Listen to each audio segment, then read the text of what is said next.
Now that a decade has come to a close, every medium and the people following him has been asking very similar questions towards themselves.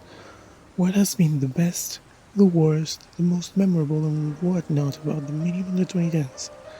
Left and right, from Twitter to YouTube, you see top 10 games from 2010s, the most important events from animation in the last decade, the worst movies of the decade, and so on and so forth. Actually, this is nothing new. Everyone's medium's fans and followers celebrate the end of a year in that same way. But we only get to do it in this big of a scope every 10 years for obvious reasons. I want to stand up and dissect how this process occurs. How do we define what's memorable? How does a consensus for what defines a year is really set in stone? What's the best way to discuss relevancy and when? And of course, how this should help us understand the medium, any medium, in the future. This is a discussion about discussions. How would relevancy, memorability, showiness, and prestige? And I'm assuming that it's a discussion that everyone is familiar with in some way or another. I've divided the year in 4, according to when the stages of discussion would occur more or less, each touching on a different. Of course, this always a gross over-exaggeration. I doubt that every single medium goes through these exact periods of discussion, but after years of experiencing and witnessing these general frameworks of discussion in many different mediums, I'm sure that the coincidence make way for an accurate summary, and if not, well, here goes nothing.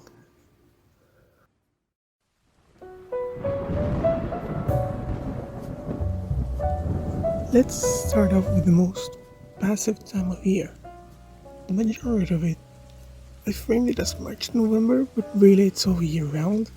The main shtick is that the variety of discussions in the medium create experiences that then we are able to look back on when the time to do so comes. It's about consuming and participating in what the medium is and lives by. It's fairly straightforward, really, because any discussion counts. The bigger the better. Think about what topics define a year by the end of it in different mediums. For example, 2013 for animation as the year that cemented the renaissance of TV animation. 2017 for music as the year of the globalization of hit songs. 2016 for main culture as the year about redefining itself as so much more. This step is about experiencing the discussions and events that lead to defining these years as such in the future. Described as it is, it seems that this process is not really noticeable during the year, but rather at the end. While there is some truth to that, I'd argue that this process is very palpable in some cases.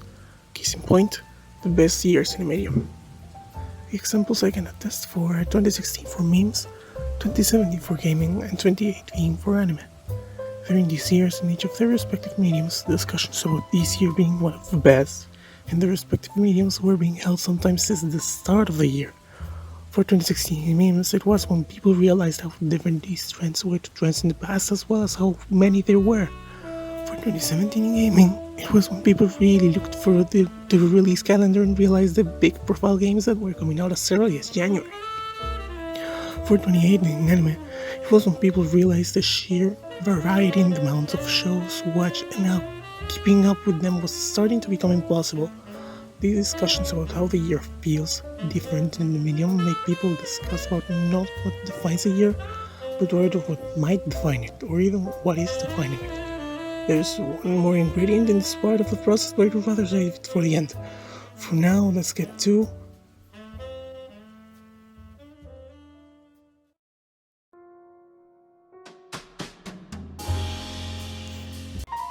December is fucking awesome. Holidays, most people end their year-long projects. There's no real feeling of relief even if the year was bad, especially if the year was bad. But my personal favorite end-of-year tradition lasts until January, which again is proof that these times divisions aren't exact or constant. Nevertheless, I love end-of-year reviews, anthologies, celebrations, and what have you. Everyone decides to look back on the year and take a real good look at it, before selecting what has been the best, the worst of the worst, the blandest of the blandest, the most important of the most important, you get the idea. 2019 to 2020 was unique in that it was also the end of the 2010s, for most people at least, and so the retrospective game was to be even bigger and more thorough. In general, this part of the discussion is about defining what's relevant in a year, decade, or whatever else. I don't want to pass the opportunity of being part of such a big celebration for the turn of the decade, so I picked a medium and decided to do something to celebrate the decade that passed. That was my last video. Well, the video before that, because the last one was after. Look, well, just see it and you'll see what I mean. So it was between gaming and anime, and eventually I chose the latter for the sheer number of titles that were relevant by the end of the 2010s. But here's the kicker. Which were the relevant titles? What defined if a title was relevant or not? Eventually I managed to set some characteristics that, while not absolute, might serve as an idea for how to define relevancy in anime and any other medium for that matter. Most of these guidelines are pretty obvious. If the title is considered as one of the best of the year when it came out, if it was at the forefront of a new trend, if it defined the year it came out on, if it was of importance for production or community reasons, if it stood the test of time, even if it was or is really popular. Examples for these respectively are Steins Gate for 2011, Sword Art Online for Isekai shows, One Punch Man for 2015, the title Prince Kaguya for reading Sao Takahata's last movie, importance in production, certain Naruto and Gintama openings for the most notable arcs of their story in the next decade, importance community, The Devil's Department for still being talked about despite the massive changes the genre has gone through, and of course Boku no Hero Academia for being, well, Boku no Hero Academia of course. Then I realized that there are some other titles that needed to be included to fully represent what the medium went through in the decade, even if it wasn't readily apparent. Would there be a complete picture of the decade without controversies like Goblin Slayers of Year and Ice? How about those titles that were more or less forgotten as the seasons ended, like Jormungand or Interviews with Monster Girls? There were even some titles that almost everyone hated throughout the decade. So aren't these, such as Berserk 16 and 2017 or the Mom Isekai, also an important part of the decade? That's when I realized that mostly the same can be said in different mediums. 2017 in gaming may be defined by Breath of the Wild, Nier Automata, Horizon Zero Dawn, but also by the controversy that was Battlefront 2. My Beautiful Dark Twisted Fantasy and Good Kid Mad City may be some of the most important albums in 2010, but what would that year be without Teenage Dream or Of the Blue Color of the Sky? Maybe 2014 for movies would have been better without stuff like I, Frankenstein or The Nut Job, but it still contributed in defining the year just as the Lego Movie, Whiplash and Interstellar did. Relevancy is defined by much more than what was good or what was popular, but the conglomerate of ideas, projects, and discussions being had that rescue some pieces of media from complete obscureness. Eventually, some of these aid in defining what is relevant at the end of the year or decade, as we can all rejoice in what is usually a step forward or a learning experience in most mediums.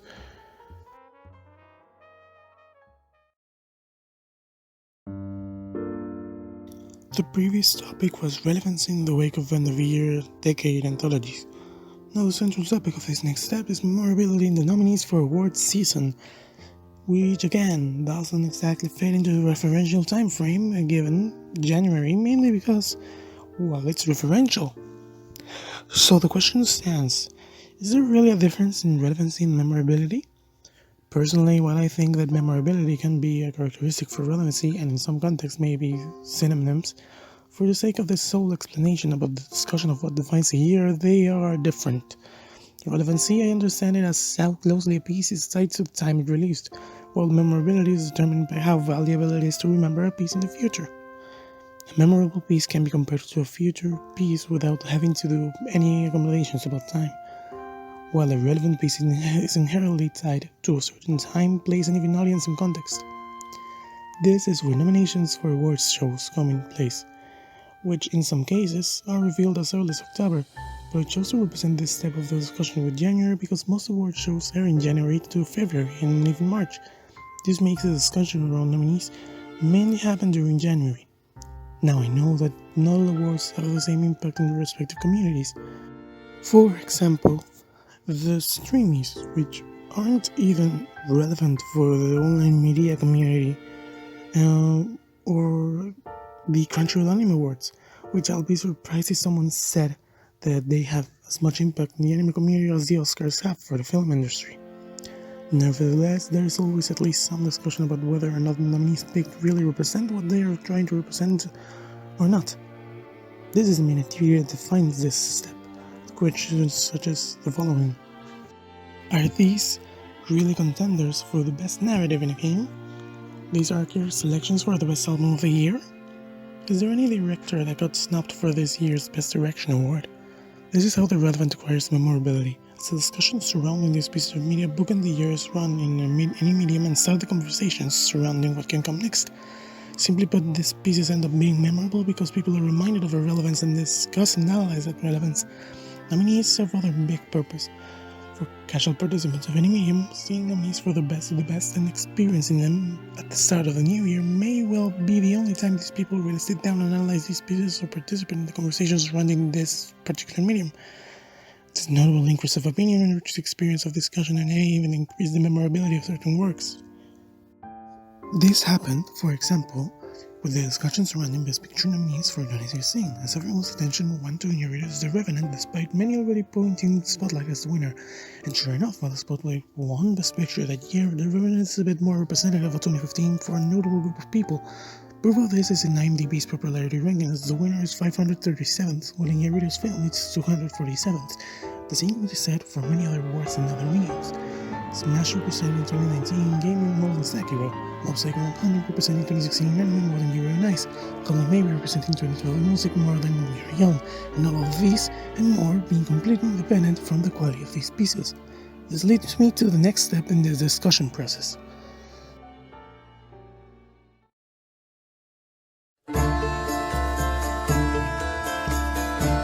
As I hopefully proved in the last idea, awards aren't as important as nominations. Nominations get people talking about a medium much more than winners, because if there is a winner, it means that the award was already given out. In discussion about good representation, the potential winners turn into what could have been, which has a different and even more complicated connotation. This is something I've stated before in writing about awards I've written about a year ago, but there was something I failed to see back then that now seems as clear as day. The importance of awards shows aren't the awards, but the shows. This next step is about showiness, celebration, and yes, a bit of the awards themselves. You see, an award for most people indicates the end of the year's run. People start talking about the previous year's works as the past and not the present. Dare I say, even more than the actual end of the year. And so award shows need to be exactly that. Shows. Big shows. Celebrations that give space for remembering the good stuff, rejoicing in the spectacle of the medium, recognizing the best of the people involved, even remembering those who aren't with us anymore and stopping to ponder about issues inside and outside the medium. It's as much a time of celebration as it is of reflection.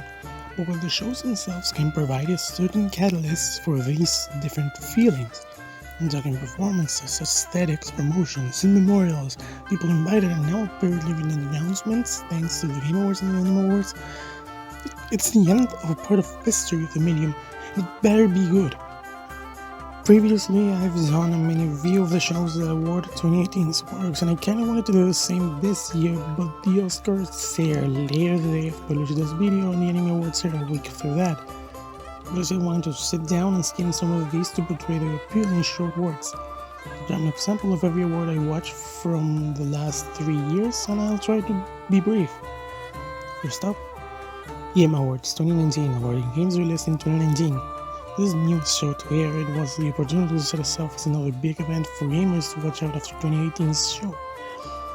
But then it became a snowfest and the announcements were all over the place, especially the last one, which was irrelevant. As a show, the previous year had more flair, but it did spark interesting conversations for their nominees and possible announcements in wake of its airing. Far from a gold standard, but functional nonetheless. Second, the 61st Annual Grammy Awards, awarding music released since late 2017 to late 2018. The performances and the hosting were the best I've seen in any award show. This presented the year like a strong and rewarding step forward for the industry despite it being nothing particularly special. However, besides the general category, the nominees didn't really spark much discussion. And while I don't think winners are as important as nominees, most people think the opposite, which devaluates the prestige of the awards since their picks are apparently the least well received from their mainstream awards. This keeps people away from the discussion, which was really felt in the advent of these years, 2020, Grammys, and I hope they end up fixing it. Third, Crunchyroll Anime Awards 2018, awarding anime that became accessible legally worldwide in 2017, being the first real show these awards held. It was cringy. It felt out of place. It felt like anime was presenting itself as something bigger than it really was, and honestly, I think that's kind of perfect for awards in a medium this niche. Yes, the million-hour Cowboy Bebop review and this overabundance of hero acts soured the experience, but the main course was already sour to begin with its popularity voting and whatnot. Nominees were better than the year before, but not as good as the year after, and winners were just whack. But I don't think that's as important to these awards as is really celebrating the medium and community as a part of. There was a moment the day of the ceremony, but before it started, where it felt like everyone was invited to this refined and special event, which is something none of the other awards really has achieved. Too bad it didn't feel that way the next year. And finally, the 89th Academy Awards, awarding cinematic achievements in 2016. I gotta say, besides the 86th Awards in 2014, this is the closest the Oscars have got to a golden star in the last decade. Nominees were varied and representative of the year, while also sparking very heated discussions before the awards airing, the likes of which we haven't seen since. Performances, while not as showy as the Grammys or even the Oscars 2 years later, were very enjoyable. Hosting went from alright to one of the most admirable after Jimmy Kimmel's handling of the Best Picture mix-up, and also, besides how embarrassing it was, can we talk about how engrossing and exciting seeing that mix-up live was? I remember breaking my bed from the sheer absurdity of it all. Being a part of the discussion of these awards was a delight from beginning to end. And so, to wrap up this part of the process of discussion around defining a year, awards are important for everything but the awards themselves. Coming out of awards season only taking into account the winners is less engrossing than actively watching the nominees, because instead of searching for actual expertise in the field, you would only be searching for what the organization chose. You would be no better than them. But if you want to do that, you do you. But you'll miss some very enriching discussions as well as the satisfaction of coming up with your own conclusions.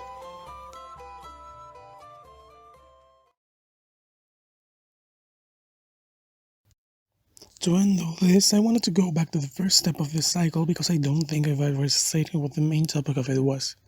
So, we go from anthologies that ideas in defining what is relevant to being part of discussions about what will be memorable with 8 of nominees for awards, to then finally celebrating the year that has gone by with the showiness only awards shows can provide. Then, what really is the driving force behind the discussions about what defines a year or decade outside of the end of the year celebrations? One word: prestige.